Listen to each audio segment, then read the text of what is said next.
This is just a sample of the audiobook. To get the complete audiobook, access the link posted in the first comment. I promised Sammy Davis Jr. he could do another number. Would you like to hear another number from Sammy? And everyone, of course, dutifully applauded. And Sammy reappeared on stage. He performed Birth of the Blues and absolutely destroyed the audience again. And Benny returned to the stage himself applauding, watching Sammy and the guys walk off. When the applause finally died down, Jack said, Neville, that was his name. Neville. Now, trust me, you just don't do that unless you're sure that it's going to play. The interesting thing I discovered about my material was that once I had convinced the audience to accept a premise, then everything that followed was logical. For some routines, like King Kong, if you accept the premise that King Kong really existed and was this huge ape who came to New York, and that could have been the first night on the job for this new security guard at the Empire State Building, and that a large ape climbing the building wouldn't have been covered in the guard's week-long orientation and training program, or mentioned in any of the manuals, and therefore would cause the guard to reluctantly call his supervisor, then everything else that followed is logical. King Kong is a routine that came to me full-born. Like this. Mr. Nelson? Sir, this is Sam Hennessy, the new guard.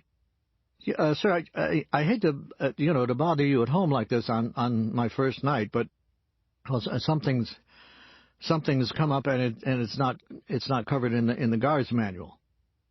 Yes, I looked in the index. I looked under unauthorized personnel and people without passes and apes and apes' toes. Apes and apes' toes. Well, so there's an ape's toe sticking through the window. Well, see, he isn't your standard ape, sir. He's between 18 and 19 stories high, depending on whether there's a 13th floor or not. Well, I'm sure, there's a rule against apes shaking the building. There is. Yes, sir. So I yelled at his feet, "Shoo, ape!" And I'm sorry, but you're going to have to leave. I know how you like the new men to think on their feet. So I went to the broom closet and I got a broom out, without signing out a requisition. I will tomorrow, yes, sir. And I started hitting him on the toes with it, but. See, it didn't seem to bother him much. See, there are these planes, and they're flying around him, and they're shooting at him, and they only seem to be bothering him a little bit. So I figured I wasn't doing too much good with a broom. Did I try swatting him in the face with it? Well, I was going to take the elevator up to his head, sir, but see, my jurisdiction only extends to his navel. You don't care what I do, just get the ape off the building. This may complicate things a little, sir. He's carrying a woman in his hand, sir. No, I don't think she works in the building, no, sir. Well, as he passed by my floor, she had this kind of negligee on, so I doubt very much if she's one of the cleaning women. Well, the first thing I did was I filled out a report on it. Well, I don't want to give the building a bad name either, sir, but I doubt very much if we can cover it up. Well, the planes are shooting at them, and people are going to come to work in the morning, and some of them are going to notice the ape in the street and the broken window, and they'll just start putting two and two together. I think we're safe on that score, sir. I doubt very much if he signed the guest book downstairs. You don't care what I do, just get the ape off the building. Well, I came up with one idea. I thought maybe I could smear the Chrysler building with bananas. One problem with being a stand-up is that other people feel incumbent to show you that they have a sense of humor also.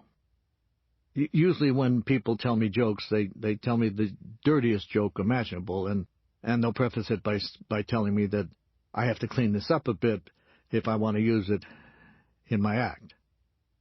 Especially me, Mr. PG. Personally, I've never done an outrageously raunchy joke on stage. I found there's a level that you kind of set for yourself, and one that the audience sets for you. The trick is to come as close to that line as you can. That's where the tension is. For example, I'll say something slightly subversive like, doctors say that Viagra doesn't cause blindness, and then pause and then walk into the microphone, which results in a few relieved chuckles. Viagra may be the word that causes people to become a little uptight because they aren't really sure what's coming next. I was at dinner with Tim Conway, and the subject of Viagra came up, and Tim said, they say if you have an erection that lasts more than 4 hours to call your doctor. Well, if I have an erection that lasts more than 4 hours, I'm calling everybody I know. I mean, truthfully, there's no subject I've ruled out completely. In real life, I love portraying the totally insensitive person. These jokes are, they're my private stock. They're just for me and my family and friends to enjoy, like a family winery that saves a rare vintage for its own holiday table. One time I was out to dinner with my 4 kids, and my youngest daughter, Courtney, complained when I ordered veal.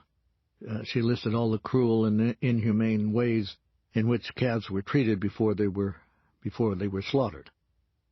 At our next family dinner, I secretly submitted my own personal list of specials to the maitre d', and with his French accent he began, "Tonight we have a lovely baby harpsichord in a very nice white wine sauce. My favorite is the terrible rare condor sautéed with lemon and capers." After he worked his way down the virtual list of endangered species, Courtney was truly mortified until she saw a big grin on my face. Comedians can only discuss certain things with other comedians because if you've never done stand-up, you don't know what it's like. You don't know the feel of an audience. I'll be talking to my friend Don Rickles, and I'll say, Don, I had this audience, and they were just dead. You know what I mean? You say, yeah, I had one like that in Cleveland in '91. Nobody else would know what that feeling is like, and, that forms a bond. For stand-ups, it's perfectly acceptable to call one another even though you haven't met. The feeling is, I don't know you, but you're another stand-up. You've been through the wars, you've fought back the hecklers, and lived to tell another joke. Stand-up is not for the faint of heart or small of ego. In nightclubs, you're performing without a net. Singers can hide behind a song with excuses like, I never cared for that arrangement, or those are the dumbest lyrics. Sinatra once said about Strangers in the Night that if you like that song, you'd like orange yogurt. He thought it was stupid, but he sang it because, people wanted to hear it. As a stand-up, if the audience doesn't laugh, they're saying, you're not funny, and that's very personal. Every night I perform, there's that risk. Will it or will it not work? When it works, I get an adrenaline rush. When it doesn't, there's such a terrible low that I've even blamed my partner. Never mind that it was a telephone. In case you ever run into one in the real world, here are a few dirty little secrets about comedians. Comedians are self-absorbed. An illustrative story.